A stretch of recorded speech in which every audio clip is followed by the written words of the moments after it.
Защо изобщо дружиш с Дракон? Тя е най-добрият ми приятел.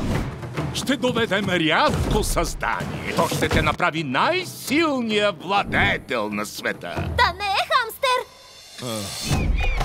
Отвеждат приятелката ми в Африка. Ако искаш превоз, трябва да си го заслужиш. С малко пот и доста усилия.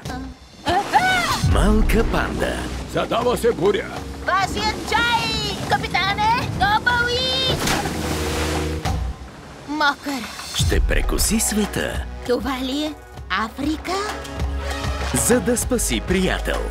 Африка е страхотно място, но има много неща, които ядат други неща.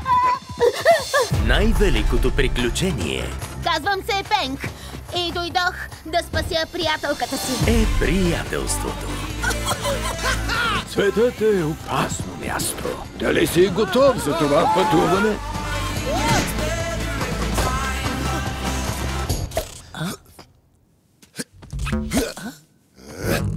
Ще спечеля ли награда накрая?